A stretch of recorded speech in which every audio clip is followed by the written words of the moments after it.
Hello everyone, my name is Manisha and welcome back to my channel L2 Learn with Logic। तो बहुत सारे messages आ रहे थे कि CGL 2020 की स्ट्रैटेजी बताने के लिए, तो ये वीडियो कम्प्लीटली स्ट्रैटेजी के लिए रहेगी। इनफैक्ट मैं इसको स्ट्रैटेजी ना बोल के स्ट्रैटेजिक आउटलाइन बोलने वाली हूँ, बिकॉज मैं आपको स्टेप बाय स्टेप नहीं बोलने वाली हूँ कि आपको क्या करना है day by day. It is not a daily routine, but आप अपने कोर्स को कैसे कंप्लीट करेंगे, कैसे रिवाइज करेंगे ऑन ऑल दैट स्टफ कि आपकी पढ़ाई में इम्प्रूवमेंट आएगी विद इन दीज डेज, जितने भी रिमेनिंग डेज हैं। Actually I have calculated it is approximately 169 days. तो आपको 169 डेज़ को कैसे यूटिलाइज़ करना है अच्छे से, और आपको इम्प्रूवमेंट आनी चाहिए पढ़ाई करने के बाद। ठीक है, तो वो स्ट्रैटेजी मैं आपको बताऊंगी कि वो कैसे इम्प्रूवमेंट होगी। सबसे पहले मैं आपको स्टार्ट करने वाली हूँ reasoning and GK. Why reasoning and GK? Because reasoning मैंने कहीं से ऐसे कोर्स लेके पढ़ाई नहीं करी है, तो मैं आपको ऐसे गाइड नहीं कर सकती। But what I did I can tell you. मैंने क्या किया था, बिकॉज रीजनिंग मेरी अच्छी थी, और जिन ज़्यादातर लोगों की अच्छी ही होती है, बस 2-4 क्वेश्चन में अटकते हैं, जैसे number series and all that. उसके लिए आपको प्रैक्टिस करनी पड़ेगी, और नंबर सीरीज़ वगैरह में भी आपको ज़्यादा कुछ होता नहीं है। उसमें भी आपका एडिशन, सब्ट्रैक्शन या फिर डिवीजन, मल्टीप्लिकेशन, ऐसा कुछ मेथड, मतलब मैथमेटिकल ऑपरेशंस लग रहे होते हैं। आपको अपना माइंड चलाना होता है, जिस तरह क्वेश्चन होगा उस तरह का सोल्यूशन होगा, आप इसके सोल्यूशंस को रट नहीं सकते। ठीक है, तो रीजनिंग से मैं स्टार्ट करती हूँ। सबसे पहले अगर आपको सिलेबस कंप्लीट करना है रीजनिंग का, तो आपने क्या करना है, यूट्यूब पे बहुत ऐसे चैनल है जो आपको रीजनिंग कंप्लीट करवाते हैं। ठीक है, रीजनिंग आपने कंप्लीट कर लेनी है, वहाँ से सिलेबस, और सिलेबस किस स्पीड में कंप्लीट करना है आपको मैंने बता दिया। 169 डेज आपके पास हैं, आपने 4 सब्जेक्ट आपको कंप्लीट करने हैं, और किस पेस पे आप करेंगे that is your decision, that is not my decision. क्योंकि वो हर स्टूडेंट का अपना अपना पेस होता है कि उन्हें कितनी स्पीड पे समझ में आ रहा है, और कितने दिन में समझ में आ रहा है, कितनी डीपली समझ में आ रहा है और कितना डीपली समझ में नहीं आ रहा है। किसी को किसी टॉपिक में ज़रूरत होती है प्रैक्टिस की, और किसी को किसी टॉपिक में ज़रूरत होती है प्रैक्टिस की। ठीक है, तो 169 डेज आपके पास हैं, और you have to utilise according to your capabilities. Okay, और आपके पास कितना टाइम है, किस तरह का आपका रूटीन है, 7 घंटे पढ़ते हैं, 10 घंटे पढ़ते हैं, that is completely on you. ठीक है, ओके। तो रीजनिंग में आपने सिलेबस कहीं यूट्यूब से, या कोचिंग ज़्यादातर बच्चे लेते हैं कोचिंग, तो आई कंसीडर दैट कोचिंग आपने ले ली। आपकी कोचिंग के जो भी हैं कोचिंग के टॉपिक्स जो हैं, नोट्स जो हैं, आप उनको अच्छे से कीजिए, प्रैक्टिस कीजिए। ठीक है, और प्रैक्टिस करने के बाद उनको मतलब जितने क्वेश्चन आपकी कोचिंग के हैं, या फिर आपने सीखते वक्त जितने भी क्वेश्चन किए, मान लीजिए 10-15 किए, तो आप उसको प्रैक्टिस कैसे करेंगे? प्रैक्टिस आप करेंगे प्रीवियस ईयर के। जो लोग सीजीएल प्रिपेयर कर रहे हैं उनके लिए मैं एक बात बताना चाहूँगी, कोई भी स्ट्रैटेजी है उसको सीपीओ से ज़रूर कनेक्ट कीजिए। ठीक है, क्योंकि ये मैंने ऑब्ज़र्व किया है कुछ ही दिनों में, ये जो मैंने टीयर 2 दिया था, तो आई ऑब्जर्व्ड दिस थिंग कि सीपीओ से बहुत ज़्यादा मैच करता है सीजीएल। जिस तरह का सीपीओ पिछले साल आया था 2019 का, उसी तरह का पेपर सीजीएल में भी बनकर आया। हालांकि it was not at all predictable कितना इजी आएगा या इतना ज़्यादा सिमिलर हो जाएगा, लेकिन ऐसा हुआ। तो आप सीपीओ के पेपर को बिना देखे पेपर में बैठिएगा मत। सीपीओ के पेपर आपके लिए करना, अटेम्प्ट करना और सीखना बहुत ज़्यादा ज़रूरी है। वो पैटर्न फॉलो होता है सीजीएल में। ठीक है, ऑल्सो सीपीओ के पेपर में 50-50 क्वेश्चंस होते हैं हर सेट में, तो आपके पास अच्छा खासा बंच हो जाता है फॉर प्रैक्टिस। ठीक है, अब प्रैक्टिस करनी है आपने सीपीओ के प्रीवियस ईयर से, सीजीएल के प्रीवियस ईयर से, सीएचएसएल के प्रीवियस ईयर। ये 3 पेपर आपको कवर करने ही करने हैं एसएससी के, क्योंकि आफ्टर ऑल एसएससी ही पेपर बना रहा है, तो वो मैच करते हैं अपना पैटर्न। ठीक है, और सबसे ज़्यादा मैच कहाँ से होता है? आपका सीपीओ से। ओके, देन रीजनिंग में आपने प्रैक्टिस कर लिया, आपने प्रैक्टिस करना है मॉक से, ये सब आपने कर लिया। Now the thing is GK. ठीक है, जीके सब लोगों की बहुत बड़ी प्रॉब्लम होती है, मेरी भी प्रॉब्लम है। इनफैक्ट मैंने एक टाइम पढ़ी थी, बट मेरे पेपर में एक भी क्वेश्चन नहीं आया। इट इज़ कम्प्लीट डिस्टाइन कि तुमने पढ़ा और आ गया, आया तो आया, नहीं आया तो नहीं आया, तो you don't need to be worried about that. अब ये बात आती है कि अगर सब कुछ पढ़ने के बावजूद, पहले तो लिमिटेड नहीं है सिलेबस, सब कुछ पढ़ने के बावजूद भी अगर आपको क्वेश्चन नहीं आ रहा, तो आप वहाँ एग्ज़ाम में बैठ के ये सोचेंगे कि इससे अच्छा तो अपना मैथ या इंग्लिश या रीजनिंग इम्प्रूव कर लिया जाता। करेक्ट? तो वही चीज़ मैं आपको ये बोलने वाली हूँ कि मैंने क्या किया। मैंने जीके जब पढ़ी थी तो पढ़ी थी। ठीक है, मैंने उसके बाद आज तक मैं कभी जीके नहीं पढ़ती हूँ, क्योंकि पढ़ने के बाद भी 4-5 क्वेश्चन मेरे फंस रहे हैं, और बिना पढ़े भी 4-5 क्वेश्चन फंस रहे हैं। तो मैं वो टाइम जो है मैथ में, इंग्लिश में, रीजनिंग में लगाती हूँ, क्योंकि कुछ ना कुछ ब्रैकेट ऑफ क्वेश्चंस तो बचता है, ठीक है। 25 में से 25 you can not do, okay. मान लो रीजनिंग में आप 25 में से 25 नहीं कर रहे हो, नंबर सीरीज रह जा रहा है, या मैथ में एक आधा क्वेश्चन रह जा रहा है, कोई थ्योरम नहीं आता या कुछ भी, तो मेहनत वहाँ लगा लो। जो 5 क्वेश्चन बिना पढ़े मैं कर रही थी और पढ़ के अगर मैं 8 कर रही हूँ, तो मैं क्या करूँगी, अब पढ़ाई तो बहुत सारी कर ली जीके में, राइट। अब पर हम 3 ही एक्स्ट्रा मार पा रहे हैं, तो उन 3 की कंपनसेशन मैं दूसरे सब्जेक्ट में कर देती हूँ, ठीक है। तो आपको अपने हिसाब से स्ट्रैटेजी बनानी है, ओके, कि आपको कितना टाइम जीके में देना है। जीके में आई वुड सजेस्ट ज़्यादा मत दो, मैं बुक बता देती हूँ मैंने कब जो पढ़ी थी, कौन सी पढ़ी थी। वैसे 2 बुक बताई जाती हैं, ल्यूसेंट और मनोहर पांडे। मैंने ल्यूसेंट नहीं पढ़ा था बिकॉज लोग कहते हैं उसमें बहुत ज़्यादा पॉइंटर्स हैं, और मैं पॉइंटर्स से बिल्कुल नहीं समझ सकती, जब तक मैं समझूँ ना तब तक मेरे को बिल्कुल नहीं आता है। तो मैंने पढ़ी थी ये general knowledge, I guess mirror image आ रहा होगा, ठीक है। अरिहंत की है ये जनरल नॉलेज, आप कवर पेज देख लीजिए, ये था, ये 2019 में आई बॉट इट, ठीक है। बट मैंने 2000 पेपर के लिए नहीं पढ़ा था, 2018 के लिए मैं लेकर आई थी, 18 के टाइम पे मैंने पढ़ा था, तो 2019 में मैंने नहीं पढ़ा। तो ये मैं एक बार ही पढ़ चुकी हूँ, and it is a quite good book. तो आप अगर पढ़ना चाहते हैं तो इससे पढ़ सकते हैं। और उसमें स्टैटिक जीके भी बहुत है पीछे, साइंस भी कवर है, इकोनॉमिक्स भी कवर्ड है, इसमें सब कुछ मिल जाता है। अगर आप इसी को रिवाइज़ करते रहो, रिवाइज़ करते रहो, तो ज़रूर आपका अच्छे खासे क्वेश्चन फंस जाएंगे। अब हम रिसेंटली हम लोग क्या देख रहे हैं, करंट अफेयर्स के लिए आप लोग कौन सी चैनल फॉलो कर सकते हो या कुछ ऐसा कर सकते हो।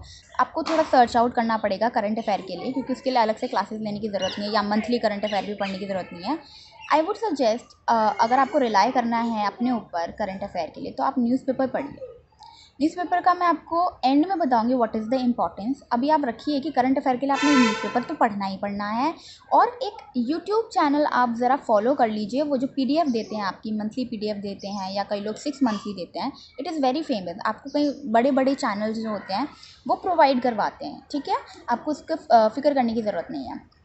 तो ये हो गया जीके का what I use to do, ये आप पढ़ सकते हैं मनोहर पांडे। अगर आपको थोड़ा एक्सप्लेनेशन की ज़रूरत है, अगर आप पॉइंटर्स के साथ फाइन है तो आप ल्यूसेंट भी कर सकते हैं। अगर आपको कोई बुक नहीं पढ़ना है, आपको लगता है कि वेस्ट ऑफ टाइम है, तो आई वुड सजेस्ट कि सिंपली गूगल पर प्रीवियस ईयर क्वेश्चंस का ऐसे डालकर PDF डाउनलोड कर लीजिए।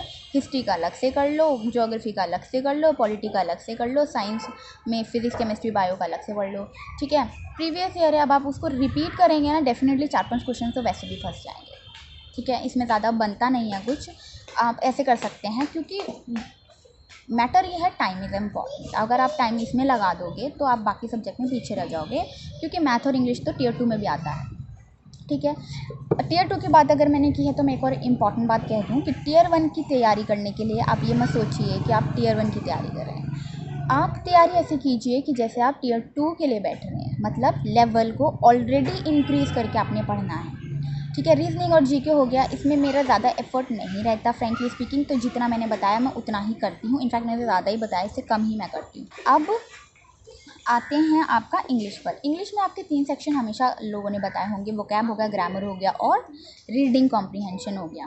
न्यूज़पेपर का जो मैंने बताया था उसका बहुत बड़ा रोल आपके इंग्लिश में आता है। इंग्लिश न्यूज़पेपर आपको लगाना ही लगाना है, क्योंकि कोई भी आपको क्लोज टेस्ट करने का तरीका, रीडिंग कॉम्प्रीहेंशन करने का तरीका, एंड PQRS मैं बोलती हूँ, जंबल सेंटेंसेस करने का तरीका आपको कोई नहीं बता सकता। इट इज़ कम्प्लीटली सेंसिकल, ठीक है। आपको कैसे इंग्लिश की सेंस बन रही है, कौन सा सेंटेंस के बाद कौन सा सेंटेंस के बाद कौन सा सेंटेंस जंबल सेंटेंस में आएगा, it is completely based on the sense.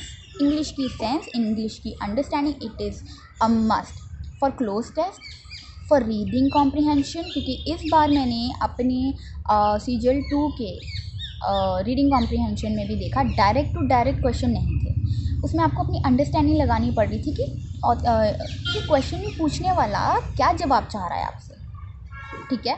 तो उसमें बहुत लोगों के गलत भी हो गए हैं। तो it is completely on the comprehension now, it is completely on your comprehension कि आपको किस तरह से समझ में आ रहा है English. No shortcut is available for English and maths, I would say, क्योंकि 2 साल से I have been noticing this कि इंग्लिश और मैथ, जब से 2017 का मैथ का पेपर आया है Tier 2 में बवाल, तो मैथ को इतनी तवज्जो दी जाती है कि या तो वो इतना डिफ़िकल्ट हो जाता है कि अगेन इंग्लिश डिसाइडिंग फैक्टर हो जाता है, या तो वो इतना इजी हो जा रहा है, तो अगेन वो इंग्लिश एक डिसाइडिंग फैक्टर है। तो आई विल से इंग्लिश को अपना मास्टरपीस बना लीजिए, इम्पॉर्टेंस इंग्लिश को भी देना आप शुरू कर दीजिए। आपने क्या करना है, नोट्स बनाने इंग्लिश के ग्रामर के नोट्स बनाने हैं। वैसे तो मैंने कोचिंग लिया हुआ था, तो मैं आपको कॉपी दिखा देती हूँ।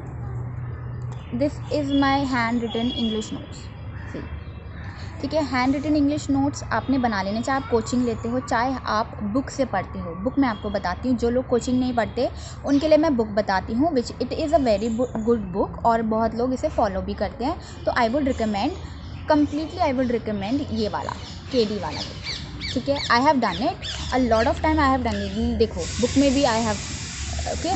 तो आपने पढ़ना बड़ी ईमानदारी से, ठीक है। सिर्फ ये नहीं आपने रूल्स पढ़ लिए और ये करना है। आपने इसके पीछे मैं आपको बताती हूँ, आपने वर्ब पढ़ा, सबसे पहले इधर आ गया वर्ब। आपने वर्ब पढ़ा, वर्ब पढ़ने के बाद आपको ये 3-4 पेज मिलेंगे, सब कुछ मिलेगा, ठीक है।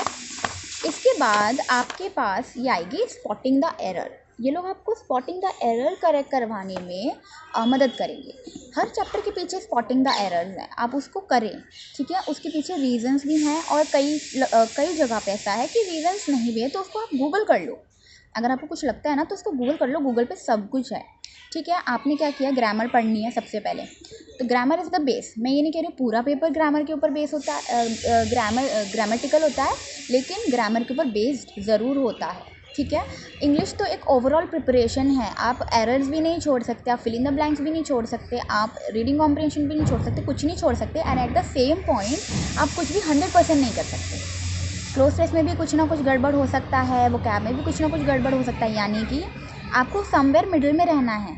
तो आपको वो चीज़ श्योरिटी कैसे आएगी कि यार ये सही भी हो सकता है और ये गलत भी हो सकता है। आपने ग्रामर कर लेनी है इससे, ओके। स्पॉटिंग द एरर है, प्रैक्टिस भी हो जाएगी इससे। आपने नोट्स बनाने एक रजिस्टर में, be honest with your self, अपनी प्रिपरेशन में ऑनेस्ट रहिए। आपने नोट्स नहीं बनाए, सिर्फ किताब से पढ़े जा रहे हो, तो I don't think it works, ठीक है। It work, I don't think, क्योंकि विदाउट एक्सप्लेनेशन आप कैसे उस चीज़ को, रूल को अंडरस्टैंड कर सकते हो, राइट। तो आपने कर लिया, नोट्स बना लिए, ये होगी ग्रामर की बात। अब मैं आती हूँ आपके वोकैब के सेक्शन पे। वोकैब के सेक्शन पे आई वुड से मैंने ऐसे कोई किताब नहीं खरीदी थी idiom and phrase and one word substitution के लिए।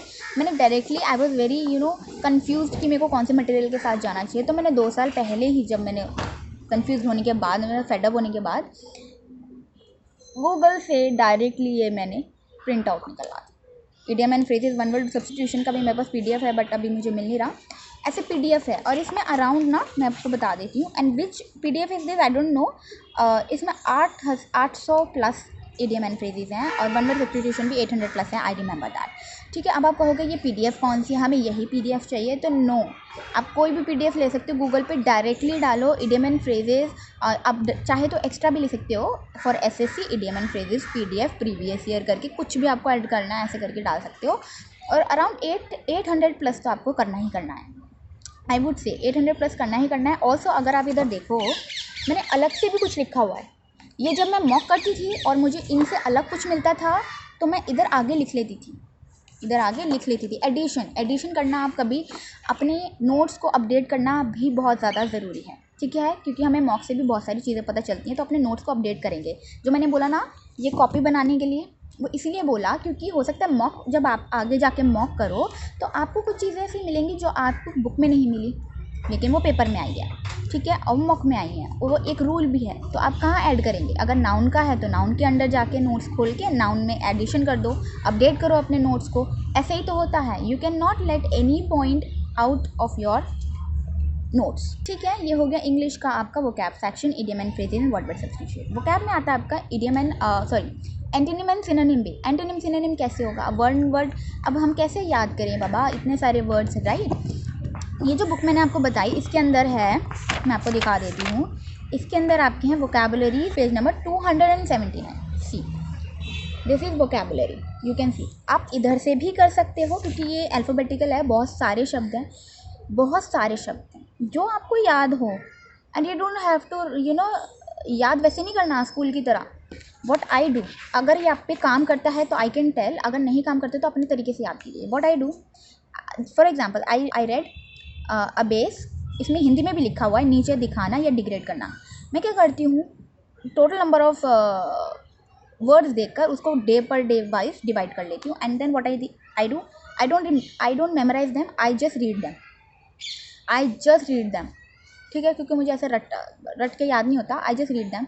रीड करते करते अब तुम बार बार उसको रीड करोगे ना, एवरी डे तुम रीड करोगे, एवरी डे जब हम किसी चीज़ को रीड करते तो अपना मेमोराइज होने लग जाता है।